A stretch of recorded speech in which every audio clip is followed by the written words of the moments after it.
Welcome to EnTrench, a 21 Pilots podcast.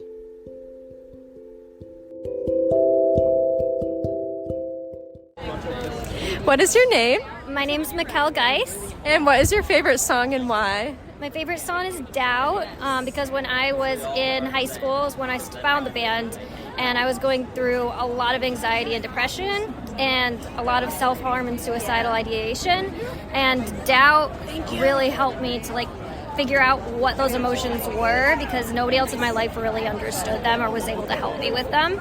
That's awesome. Yeah. Thank you. Today's podcast is dedicated to my late grandfather, Charles. Hello, local dreamers. Welcome to EnTrench. My name is Annah, and this is episode 89, Leave the City. Make sure you've listened to the song beforehand and are ready for an in-depth analysis of track 14 off Trench. Today, I'm joined by my new friend and fellow bandito, Kelsey. Hello. Hi. Hi, friends. Welcome. So, we'll get right into your introductory questions. Okay. How did you find 21 Pilots, and how did you find EnTrench? So, I found 21 Pilots. I was always a casual listener through Vessel and Blurry Face. And then when Trench came out, my cousin had texted me and she's like, hey, I want to go see 21 Pilots because they're going to Dallas. Do you want to go with me? And I was like, you know what? Sure, let's go. I've never been to a concert before. I heard that their concert's really cool. So I started listening to Trench and was just immediately obsessed. Fell in love. Okay, this is my new band. This is my thing. And I've been in love ever since. I saw them twice during Trench. I saw them for Clancy, and I saw them for Breach. That's awesome. I love how I just realized we both have 21 Pilots things in the background of our videos. That is a birthday gift. It was a spray-painted Trench canvas that my husband got for me. That's so cool. I love it. I need to find a place to put it. Yes, I will send you a good picture of it. He set it up so that way it would be there. Oh, nice. Strategic placement. That's awesome. Did you already say, how did you find EnTrench? I was just curious.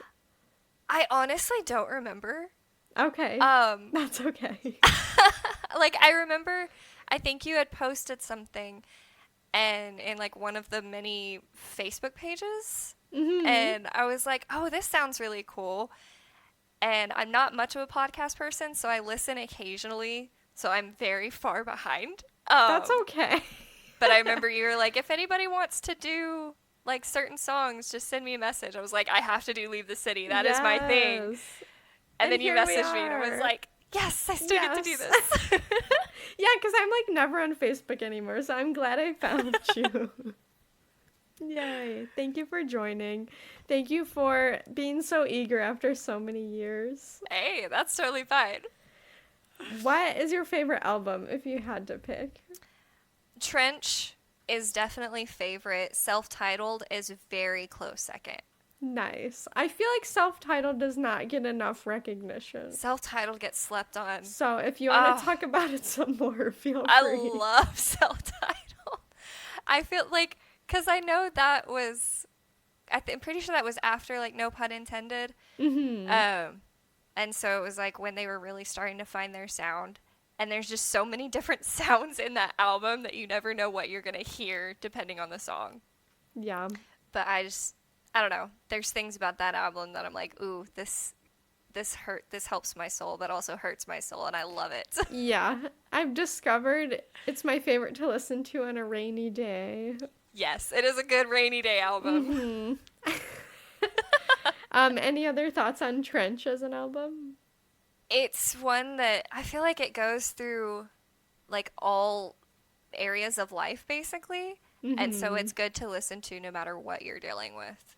There's always going to be a song that's oh, this is for a happy day. This is for a sad day. This is when you just do not want to get out of bed. I don't know. I feel like it has something for everything. Mm-hmm. Very versatile. Yes. Very, very.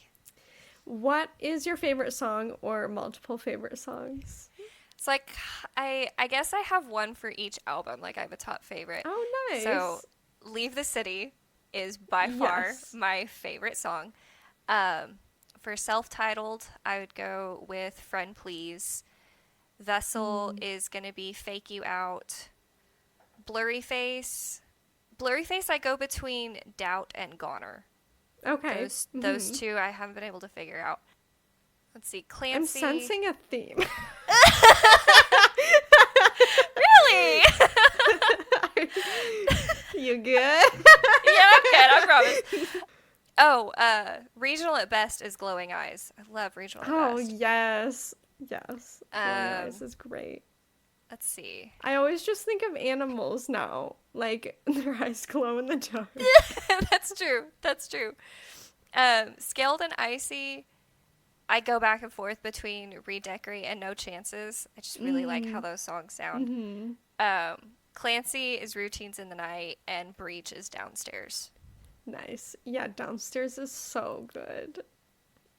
Also, this is just sidebar. I recently re-listened to the original Drag Path, and I was weeping. I was like, it's so much better than the released one. I love the Digital Remains Drag Path. Yeah. I wasn't able to buy it when it came out, but my friend bought it and sent me Same. the audio file, and I was like, I love Literally you so much, thank you. And then they released it, and I listened to both, and I'm like, the released one's good, but Digital Remains is... Yeah, it leaves out so many top tier. lyrics that are so important. There's so much missing. I remember when I first heard that too. Sorry, this is not a Drag Path podcast, but I was like, this is giving worship vibes. Like, heavily. How does 21 Pilots inspire you, or do they represent anything for you? I've been trying to figure out how to answer that question. They mean a lot. Their music has always helped me through, like, really hard times.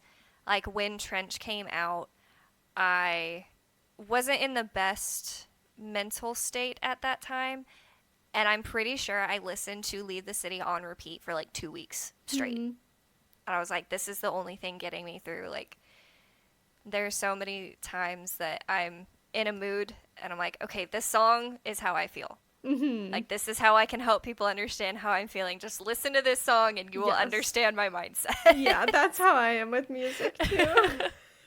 I'm like, I just feel like they have so much to say about a variety of topics, and their songs hit everything so well, and it makes it so easy to explain.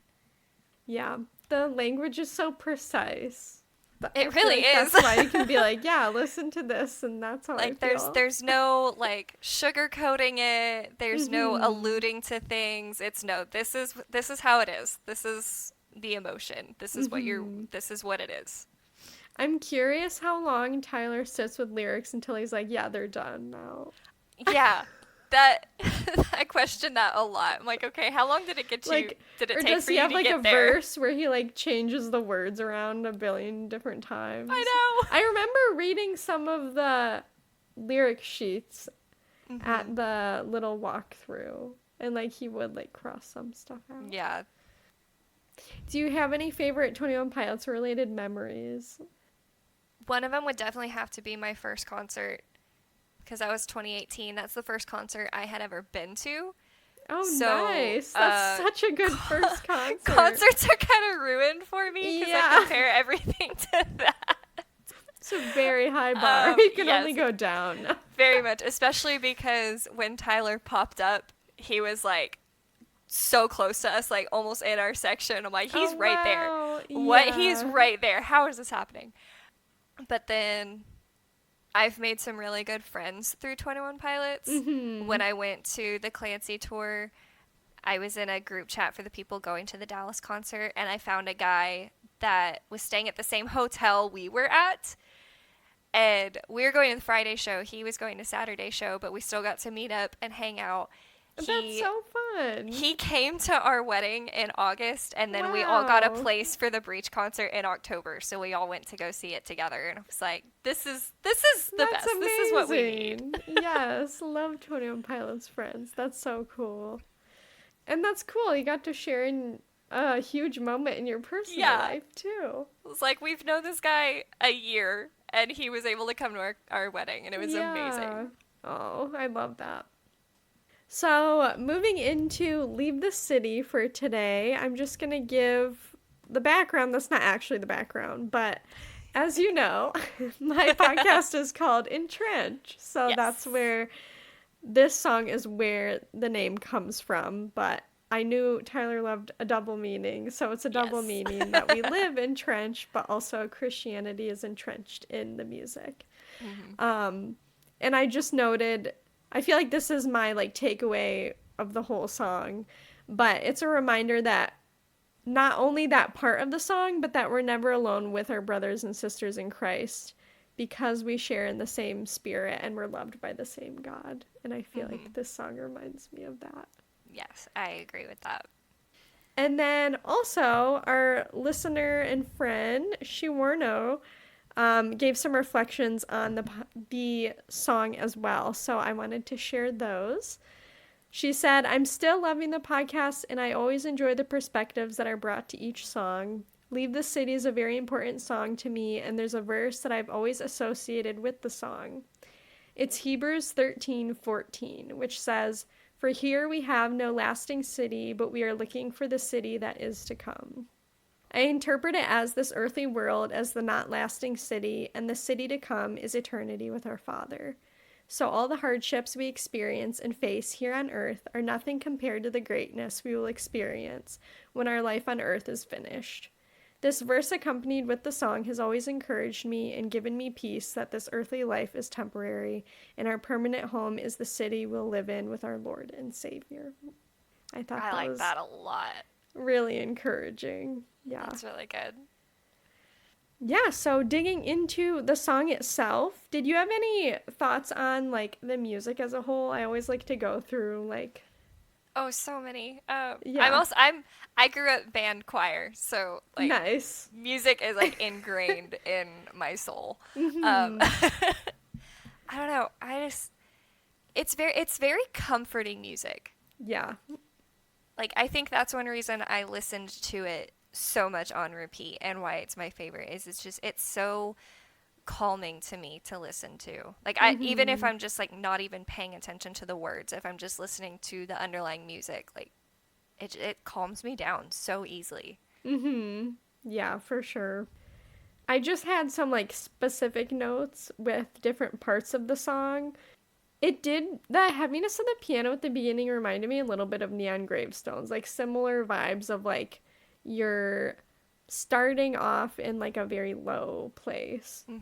And then I did note that there seemed to be hints of the blurry face noises too, like very faintly in the background. I thought I heard some of that too. Yeah. And I was curious what you thought, but it seemed like near the end, where was it? Right before the final verse in the outro, it seemed like it got like scared away, kind of, by like the bandito, what I took as like the bandito calls, more of the echoes in the background. Yeah. Which I liked. Similarly, at the beginning, I just noted his voice was very weary, rather. And I noted that the drum beat is like a soldier march, which reminded me of like trench is also a war term. Yep. And I really like that really tied the album in like a little bow, that it's like spiritual warfare is like this war that we're in. And then the synth after Glorious Gone, I don't know, that just gave like a fire image to me as well. I've always connected a fire with that song. Like I have a tattoo of like a fire outline over my heart, and it has the lyrics, "In time I will leave the city, for now I will stay alive," on top of it. Like that's so pretty. I've always connected that with fire. Yeah. Which I wrote with some of my notes with scriptures. So I have so many fire scriptures with this song. Yeah. And slang fire scriptures. Yeah. There you go. Double meaning. Nice. I still want Dima to burn. I'm like, can we please like not have the story be over? I just need it to burn. I know. I feel like they teased us with like some of those visuals. But yeah, I just noted, like I kind of alluded to, the crooning echo felt like the bandito call. And then the bridge felt like he was building courage along with the lyrics that he was saying. And then what gets me at the end is like, it feels like he's very gentle, like he has this compassion for how we like empathize with what he's saying, and the ending is definitely my favorite part. Okay, so getting into the lyrics themselves, I'll read verse 1. I'm tired of tending to this fire. I've used up all I've collected. I have singed my hands. It's glowing, embers barely showing, proof of life in the shadows, dancing on my plans. Any initial reactions? I love it. I know. Yeah. I'm probably going to say that for every line That's of the okay. song, but I love it. No, this is the main reason why I have so much like fire imagery tied to it, because he's literally talking about fire takes a lot to keep going. Mm-hmm. And if you use up everything, what are you going to do to keep the fire going? You can't feed it anymore. That's where I have a lot of scriptures connected with that one. Okay. Did you want to share any right now? I can. Let's see what I'm pulled up to. While you're pulling that up, my first note was how, like, we're going into this having the energy sapped. And the idea of, like, upkeeping life, whether that's spiritually or physically, can be really hard sometimes. And I feel like it's always just cathartic to hear people admit that, because sometimes I think can be a pressure with Christianity of, like, it needs to feel easy all the time. It is so Which, like, not Jesus easy. makes the load light, but also that doesn't mean life is easy. Yeah, no. So, but I did know that keeping a fire is active work. It's not passive. And sometimes it can just be really draining. Like, Lord, I have to, like, go to you in prayer, and I have to open up the Bible. And when you're, like, really depressed or really burnt out, it's like, I'm so tired of having to do things. Like, why is there not, like, I don't know. Why is there not an easy button? Yeah, exactly. You're telling me I have to do right now. So that's how I, like, emotionally and spiritually felt, like, meeting him in this state that he's in. Yeah. So I do have 3 scriptures with this one line. Nice. Because when I think about it, it also makes me think, like, one of my first thoughts was the burning bush. Mm-hmm. So, like, in Exodus 3, 3 through 5, when he sees the bush and it's not burning up, so Moses thought, I will go see this strange sight. And then in verse 5, he says, do not come any closer. Take off your sandals, for the place where you're standing is holy ground. It's like you're standing in front of a fire, and it's like that is the holiest place you will ever be. Yeah. And that's one reason I have the fire over my heart. So, like, that is the holiness. Like, that is the holy ground. Mm-hmm. That is where God is. And so him just immediately talking about just like you're trying to keep fire going, like you're trying to keep your Christianity going, your faith, but it's hard because you get tired and you don't want to do it anymore. That's where you need the easy button, but easy button doesn't always exist in life. Yeah. Unfortunately. But then in Leviticus 6:12 through 13, it says the fire on the altar must be kept burning. It must not go out. Every morning the priest is to add firewood and arrange the burnt offering on the fire and burn the fat of the fellowship offerings on it. The fire must be kept burning on the altar continuously. It must not go out. That's a good one. I would not have thought of that. And that one, it's like with the burning bush, like it's something that has to keep going. You can't just let it fizzle out. Mm-hmm. That's not something that it has to stay. Yeah. Oh, yeah. And then 2 Timothy chapter 1, verse 6. For this reason, I remind you to fan into flame the gift of God, which is in you through the laying on of my hands. Which that was just like, there's so much I can say about these. Go for it. That's what we're here for. Because, like, people talk about spiritual gifts all the time. And I fully believe that, like, music is a spiritual gift. Mm-hmm. And Tyler and Josh are very blessed in that Yes. regard. Yeah. Like, their music is one of the biggest spiritual gifts that we could ever have. Yeah. Um, I was and just talking with my friend Lexi how, like, these are the psalms that I needed and, like, a lot of us needed. Yeah.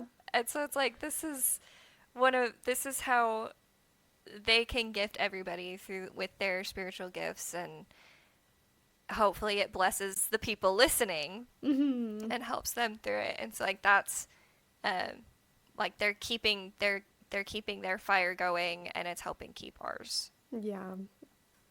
Little Sorry, I feel like I chain rambled a reaction lot there. with that one. It's like a fire. Like, it just Yeah, keeps exactly. spreading. It's just gonna keep going. Exactly. Oh. I noted when it says I've used up all I've collected. This reminded me of Hometown when he said, you can bring the fire, I can bring the bones, right? Mm-hmm. And the idea that, like, we're participating, but also, like, God is what's sustaining it as well, because he is bringing the fire and is the fire, like the burning bush. But kind of what we were talking about earlier with just being exhausted or depleted, I had a question to consider. What does connecting with God weekly look like? Like, not once a week, but, like, when we are weak or, like, depleted. Because maybe this is just me, but I always have, like, a perfectionistic idea of, like, what meeting with God is supposed to look like. But, like, surely we can still, in more of a ritual weakness, maybe ritual is not the right word, but spiritual practice weakness, like, still meet with him instead of being like, oh, well, I'm not feeling it, so that means I can't do anything. Yeah. And so, especially for, like, mental illness, I was curious if you had any ideas of what that could look like. I mean, because I kind of agree with you. Like, in my head, I have this, like, perfectionist, like, this is how it's supposed to be, but you can't. I mean, especially when you're completely depleted, you can't always do what you think you should. A way that I, like, do a lot of things is I write a lot of letters and I journal. Mm-hmm. And so I have just a prayer journal, and I try to do it every night. I don't always do it every night, and that's me being tired and weak. But, like, that's how I end my days, is, like, journaling, writing a letter to God, like, talking about my day, talking about what I could use help with, things that I appreciated that he did for me, people that I want him to, like, look out for. And so that's how I just do everything, whether I'm tired, whether I'm, like, happy, whatever. I just write letters to him. That's how I do it. That makes sense. Yeah, I feel like creativity is always a good thing. Like, any sort of, like, expelling it however you need to. That's a good, like, springboard, though. Like, if one method of talking to God's not working, like, there's always more ways to communicate than one. Oh, yeah. There's so many ways to communicate. I think people are just so focused on the, like, norm of this is how you do it. You sit down, you pray, you say all these words. I'm like, but sometimes that doesn't work. Like, that feels like I'm just repeating a script, and that's not personal. Like, that's not me at that point. That also reminds me, my friend works for InterVarsity. I don't know if you've heard of them. They're like I think not just national, maybe international as well, but they're like a collegiate ministry. And so she gave me this spiritual disciplines book, and it walks through a ton of things, but one thing it walks through is, like, different types of prayer. So, like, yeah, there's, like, standard prayer, but there's also, like, listening prayer, where you're really just listening to see if God brings you anything to mind, or praying through reading scripture verbatim. And I feel like, yeah, those are good ways with prayer anyway, to, like, take more of the weight off of doing yourself. That's interesting. I'll have to look into that. Yeah. I will find the book for you and send you the info. Okay, cool. It's not just for, like, different types of prayer, but it's, like, it has all kinds of things like celebration. What does celebration look like? Mm-hmm. Cool. Okay. Yeah. But like, I guess my equivalent for scripture is when I've been like really burnt out or depressed. I maybe mentioned this on a previous podcast, but audio listening to scripture is also like less pressure than me feeling like, okay, I have to annotate this chapter. It's not like real quiet time. Because really, way back in the day, they did just listen to it. Like, they didn't even have the physical Bible. Yeah, no, everything was by mouth. Okay. And then my next note was on the word singed, and this idea that there could be, like, hurt or pain associated with faith. And so, for this anyway, I noted, like, sometimes we have to lose relationships or activities. But I feel like the big overarching struggle in life is like you have to say no to things sometimes when you would rather say yes, or it like feels easier to say yes. Mm-hmm. And so for this, I brought up Matthew 16:24 and 25. Wait a minute. Okay, I was looking at the wrong chapter. I was like, that can't be right. Then Jesus told his disciples, "If anyone would come after me, let him deny himself and take up his cross and follow me. For whoever would save his life will lose it, but whoever loses his life for my sake will find it." And I don't know, just this idea that, like, yes, our feelings can make faith feel hard at times, but really, like, we can simultaneously trust that God knows better than us, even when it's uncomfortable. And I feel like a lot of faith is just sitting with this cognitive dissonance of, like, I know this is the right thing, but sometimes I just don't feel it. Yeah. No, it's one of those where, like you said, you're, like, presented with a situation, and it would be so much easier to say yes, even though you know that's not the route you need to take. Mm-hmm. But you don't want to say no, because that is a lot more work. That's a lot more, maybe, issues that would come up with people, and yeah, it's like it would be easier to say yes, but it's not the way it needs to be. Yeah. I've definitely had those. Even the idea of, like, you know, if life gets really discouraging or, like, doubt floods you, feeling like, ugh, maybe I should just, like, not. But then you're like, you think about it and you're like, life would be so much harder without God. Like, why? You can't possibly go back without it being worse. Yeah. I think we've seen scriptures of how bad it could be without him. So I'd like to keep him. Yeah. And then I noted embers, this feeling of, like, being overcome by darkness. I guess at this point I'm a little confused if, like, embers is signifying him more so versus God. I don't know. But in any case, like, the imagery of embers is like there's definitely more darkness at that point than light. And yet, like, it's still holding light. It's not fully extinguished. And I pulled out one of my favorite verses, which is Psalm 139, 11, and 12. Which, this chapter was, like, my birth chapter my mom gave me, because I was a preemie. But lately I've really been liking verses 11 and 12. "If I say, surely the darkness shall cover me, and the light about me be night, even the darkness is not dark to you. The night is bright as the day, for darkness is as light with you." And just the encouragement that our perspective does not compare to God's at all. And even when we're overwhelmed, God sees so much farther than we can. Well, yeah, he knows everything, and we don't.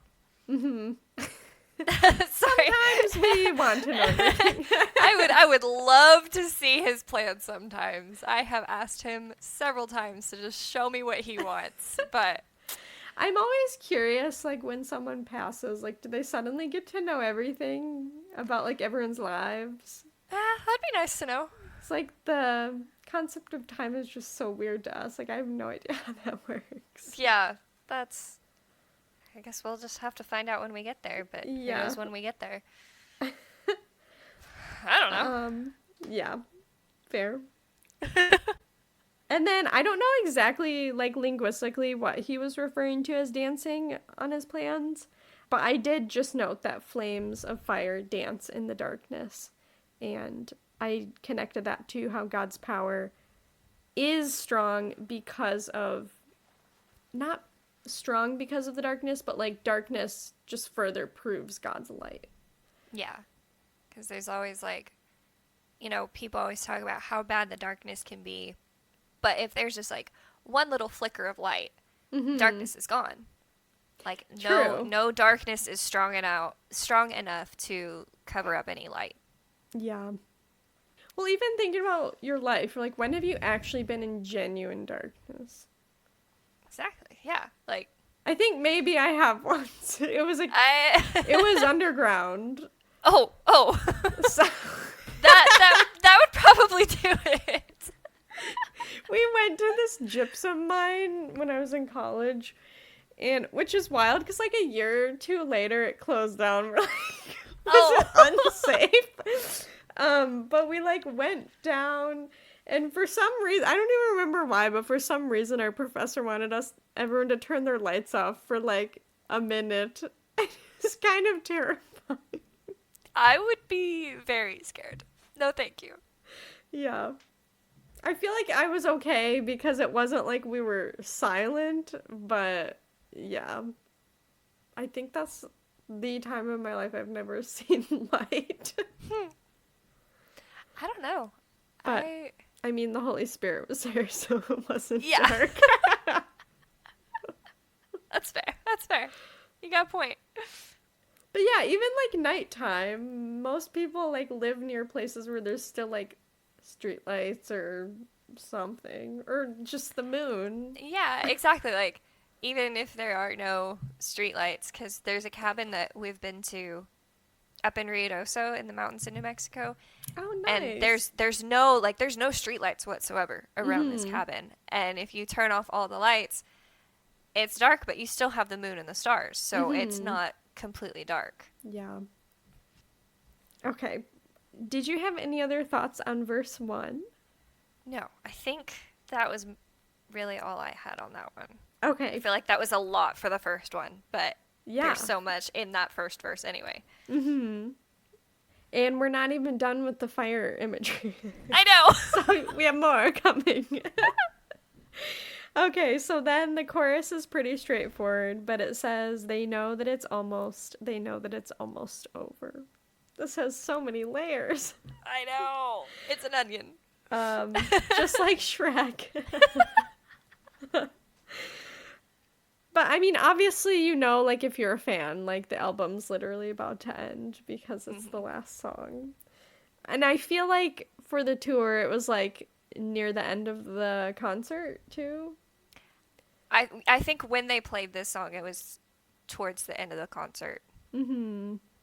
But I also just noted, like, the idea of winding down, I feel like it tends to be pretty noticeable to humans, whether it's music-wise or even just, like, end of life. And how intuition, I don't know if you could call intuition the spirit, but I feel like it can give us info when things are near the end, just to, like, protect ourselves in a way of, like, anticipating that an end is coming, so we're not, like, overtly, unnecessarily upset.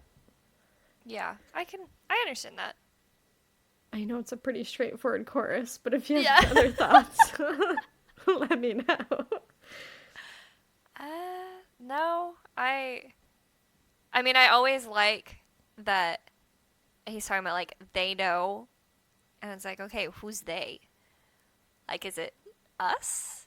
Is it Banditos? Like, who's they? That always, like, I always just say it's us.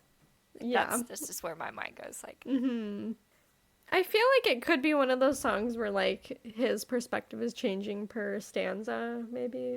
Because I feel like the first two verses are a little more lore, but then the last verse is very personal. Yeah, I agree with that.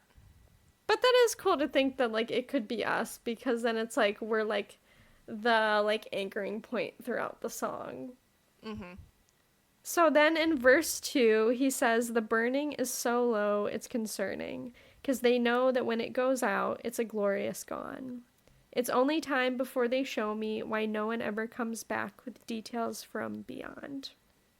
That kind of goes to what you were talking about. Mm-hmm. Yeah. I just noted, like, weakness may douse the light.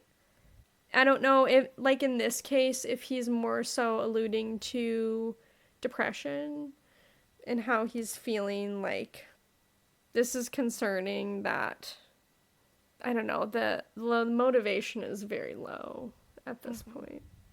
But also, just wanted to bring in with the lore and Dima and everything, Glorious Gone is a part of the narrative and the idea of, like, self-destruction being completed as, like, the vialism goal.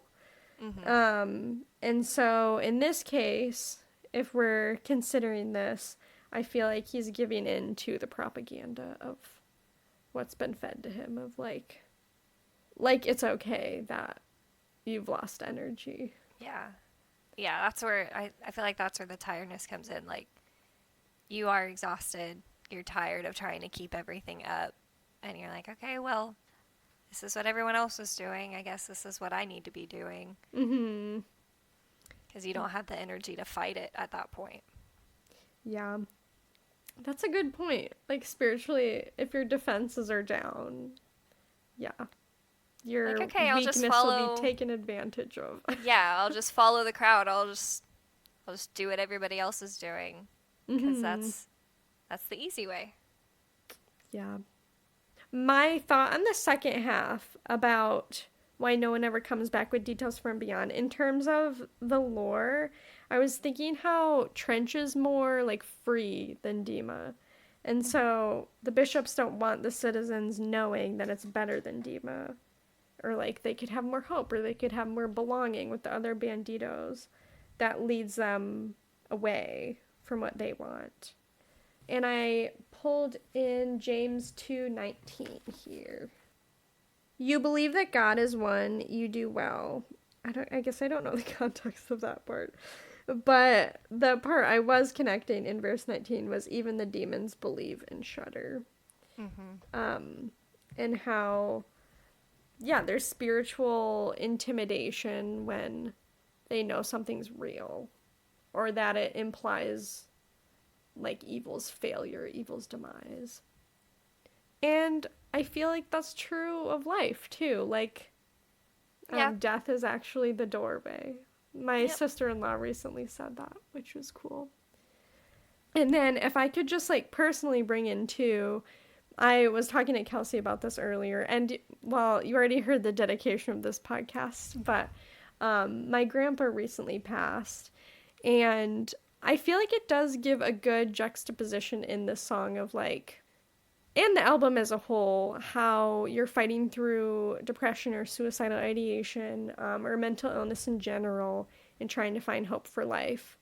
And on the other hand, we have people who have passed on as saints in the faith, whether it's our loved ones, our legends, the people in the Bible, and we have these people that we can look forward to as well as examples of how to maintain resilience that we feel like we don't currently have.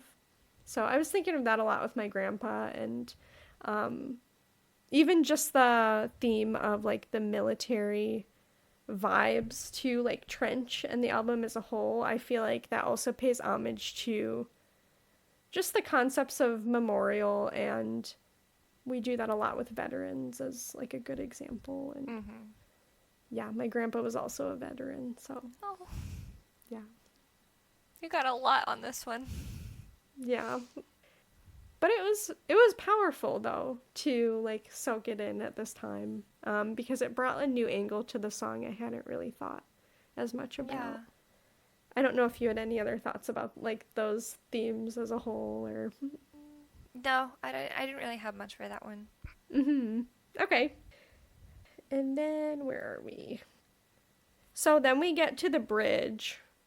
In time, I will leave the city. For now, I will stay alive. And I think both lore-wise and mental health in the real world-wise, the inevitability of death can be encouraging to keep trying and to keep living. And like seeing beyond the neon gravestones is possible in Dima because Trench beyond Dima literally exists. And so same kind of idea with the real world. I have a scripture that I feel like kind of goes with that one. It's Romans 8, 25. It says, "But if we hope for what we do not yet have, we wait for it patiently." Mm-hmm. So I just kind of feel like, because I am a depressed person, I will admit that. And so this, like, the bridge really, like, pushes out to me because, like, there was a time where I tried to end it all, and that didn't happen. I'm here, thankfully. But that, like, in time, I will leave the city always makes me think of, like, yeah, I was ready to be done. I was ready to let go of everything. But then, like, people came and my mind changed. And I'm like, for now, I will stay alive. I will stay alive. I'll push through it. And that's what this verse kind of hits me with, is like, we don't have everything yet. And so we're going to wait for it. We're going to be patient. We're going to wait. We're going to push through. And eventually we will get there. Eventually we will leave Earth and we'll go see Jesus and we'll get to meet him. But it's not time yet. So was there anything in particular that, like, helped you find that resolve or, like, turn of the mindset? A lot of it was people. I had a lot of people that I didn't think actually cared, but that was also the depressive mind state. Like, people don't care. No one will notice if I'm gone, all that. And I had a friend who couldn't come to my house, and so he called up like 3 other people and sent them to my house to make sure I was not going to do anything and I was going to show up the next day. Yeah. And, like, that helped me realize that people actually do care, whether you believe it or not. What was something that you did to, like, make yourself visible to other people despite your narratives toward yourself? I'm going, like, the root under the roots. I think it's like, helpful for people listening. No, it is. And that's, honestly, I've never thought of, like, what did I do?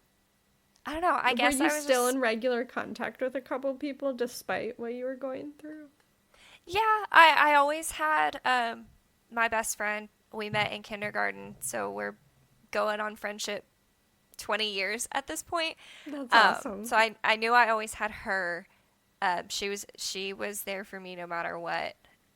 There was a girl that I also grew up with who she actually passed away in 2015. But I still, like, even though I was dealing with all this and I didn't physically have her, I would still, like, go out and talk to her. And I'm like, I know you're still here. Like, I can still talk to you. And so just, like, I made sure I still had the connections and the relationships that had always helped me and had always, like, nurtured me. Nice. And so I made sure I kept those, and that really helped me grow from everything. Yeah. That is super important. Thanks for sharing. Yeah, no problem. I did how to get more open with all of that, so. Yeah, for sure. I did also want to know what I found cool from, like, the end of my grandpa's life. God is always speaking to us, like, very personally, and near the end, my grandpa was, not physically feeling great because he lived a long life and your body is just, like, not what it used to be. And so he wasn't the most communicative near the end.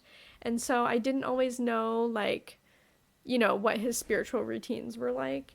And the night that he passed, he actually read part of this book called Nearing Home by Billy Graham. And he loved the Chicago Cubs and baseball. And so it had a lot to do with baseball and the concept of nearing home. And the quote that he read that night that I thought was God was how God will not forsake you as you're nearing the home stretch. Like, even on your last leg, he's still there. And that is, like, what we can base our hope on. And so I thought that was really cool that my grandpa got to read that encouragement. And also, like, in any context that we're in throughout life, we have the ever-present encouragement that God has not forsaken us, even despite our feelings or despite our bodily sensations or whatever might be going on. I feel like that goes with the story that you see a lot of. It's like you're walking on the beach, and in all the hard times you realize there's only one set of footprints. You're like, God, why did you leave me during these hard times? He's like, I didn't leave you. I was carrying you. Yeah. Like, you needed help. You couldn't do this yourself. I was there. I carried you through this. Mm-hmm. That also reminds me of the funny video. Have you seen it? Where someone's, like, retelling that same story. Like, oh, the 2 footsteps of Jesus following me. And it's like, my name's Karen, or, like, whatever she said. Like, I don't know what you're talking about, but...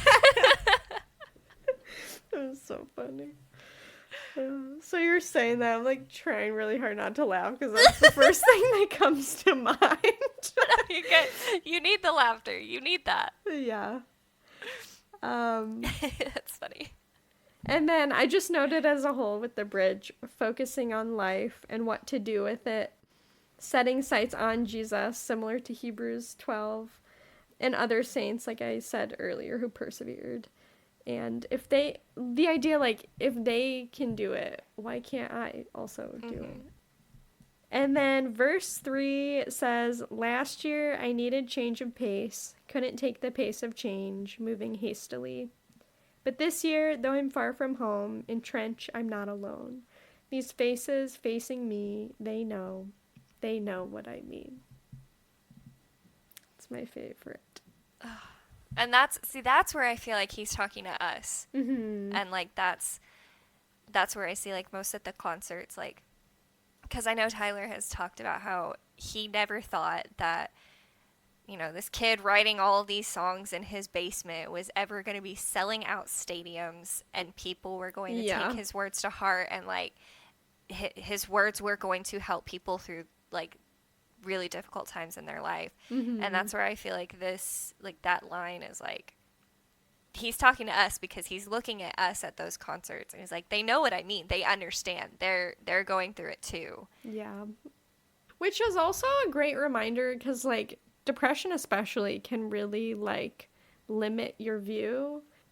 And so he's, like, a prime example of, like, despite that limited view, like, through the process, he actually had a huge impact that he didn't even realize he had, like, while he was going through depression. Yeah, he had no idea what was going to come out of everything. Mm-hmm. And I love it. I love that. Because you never know what's going to come of something, and you put yourself out there, and then all of a sudden you're this major band that people are dying to see and selling out stadiums for. And all it started as this guy writing songs in his basement, making really weird noises. I was going to say, his parents were maybe concerned. Probably questioning his decision at the beginning, but I don't think they're questioning it now. Well, it's wild, too. You think about, like, their time frame, especially as, like, you know, older millennials. Like, they went through so many technology changes throughout their career, too. I know! He literally was starting with, like, crunchy keyboard, because he had to. That's all he had. Yeah.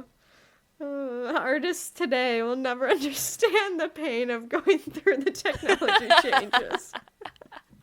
Or now they just artificially try to recreate the same sounds. Mm-hmm. Yep.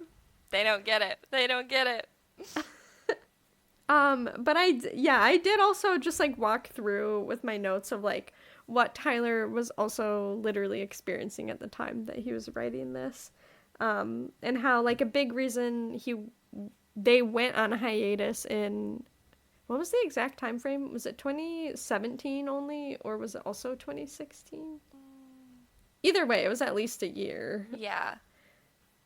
And I feel like they were overwhelmed with the success and fame. Like, it reminded me of Forrest. Like, they wanted to be listened to, but they didn't need to be heard. And all of a sudden they were probably feeling heard, and they're like, but I want to be listened to. Like, I want to be understood by the people who get it. Like, I understand that you're hearing me, but are you listening to me? Yeah. Yeah. I think this is more people than who are actually listening to me. I could see him being like, I'd rather you just didn't listen, like, hear it, and, like, I just keep who's listening.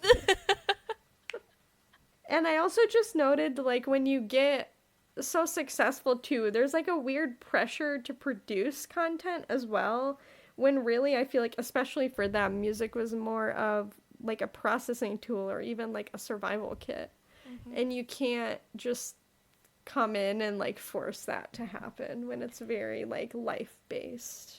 Yeah, I feel like all of their music has been, like, life-based, very authentic. And I remember when Scaled and Icy came out and people were, like, blowing up because, like, this isn't their music, this isn't them. And I'm like, Josh is married, Tyler has kids, let them be happy. Yeah. And, like, I understand with the lore now, like, what it all was, but at the same time, it's like, yeah, these are more upbeat songs. They're in a very upbeat place of their life. Yeah. Like, let them be happy about this. Also, like, we were going through COVID. We absolutely did not need a depressing album. No, we did not need anything down. That was also like God's sovereignty with a happy album. Like, we need something to keep us up here because, and that's what I love about Level of Concern. Like, that one's amazing. Yeah. But it's like, we needed something to pick us up because that was a very, very rough time of life. I learned very quickly that I do not do online school well. It sucked. Oh, no. And then getting COVID sucked. No, we needed happy things. Mm-hmm. We needed dopamine. And then with the ending, I noted there's home literally, but then there's also the home of, like, I'm being understood. And I feel like we all seek to be understood. I feel like understanding is also where mental illness can, like, what's the word? Like, we can conquer mental illness through, like, feeling understood again. Sometimes that can be a big source of isolation or division, I think. I agree, because a lot of times, like, with depression and anxiety, like, you have all these things in your head, and you're like, no one understands what I'm going through. Mm-hmm. They do. It's just hard to verbalize it. Yeah. There's times where I'm like, I literally do not know how to say how I'm feeling right now. Mm-hmm. But then once, like, you just get that tiny notion that someone does understand, someone does, like, they have gone through what you're going through, then it's like, oh, okay, you get it. Can you help me? And that's also where it can be like, oh, I can get through it because, like, other people have gone through it. Yeah, too. like, oh, you've done this too? Cool, I'm not alone. How did you do this? Yes. Please mentor me. Please, give me something. Yeah. Yeah, my final note was more just, like, an overall thought and feeling about the song. Like, actually, I think this was, like, with the actual, like, outro. But despite life's pace as you age and feeling disconnected from heaven, our brothers and sisters keep us hopeful of our eternal belonging. And, like we said, not alone in any of our experiences. Like, even with me being like, should I still record this if I'm going through grief? I'm like, I know that so many people have experienced grief. And, yeah, even, like, last time talking about Legend, like, yeah, it's unfortunately just a part of life, but also we have the hope that it's not the end, it's actually the beginning. Yeah. It's just a different chapter. So if you're going to die anyway, maybe keep going. Yeah. Make the most of it. Yeah.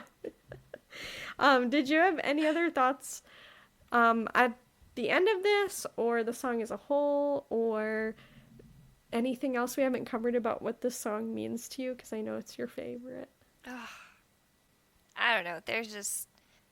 This song will always be my go-to when I just need anything. I just... Sometimes I feel like it's one of, like, my God songs. With my God songs, it's like, it's a song where I feel like he is just directly speaking to me. It's like there's times where I'm like, I'll listen to this and it's God talk. It's not Tyler. It's God talking to me. Like, he is telling me all these things. I'm like, okay, this is what I need to listen for. Like, I can't give up. I know I'm tired, but there is still so much I need to be doing. Like, I can rest for a minute, but then I have to keep moving. Mm-hmm. And that's one reason I got the lyrics over my heart, because I'm like, I will leave. I will move on eventually, but it's not time yet, so I'm staying alive. I'm going to keep going. I'm going to keep my fire burning. Yeah, thank you for joining, because I know your story also just like fit into our analysis so well. So thank you for sharing. You're welcome. Anything to help. Yeah, this was such a joy. Thank you for joining me today, and please know you're always welcome to join again. I would love to. Sounds good. I want to hear from you. You can email EnTrenchPodcast@gmail.com with a written account of your 21 Pilots story or your favorite memories you have related to the band. You can also reach out with an episode request if you want to analyze a song, video, or album with me. There's a ton of Breach still available if anyone's interested. And if you'd like to contribute to the analysis we've already covered, you can send an email or message me on Instagram at EnTrench_pod.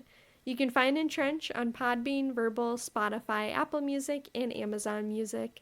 I look forward to hearing from you. Tune in next time for the Trench album wrap-up. Thank you so much for listening, friends. Stay alive and remember, in Trench, you're not alone.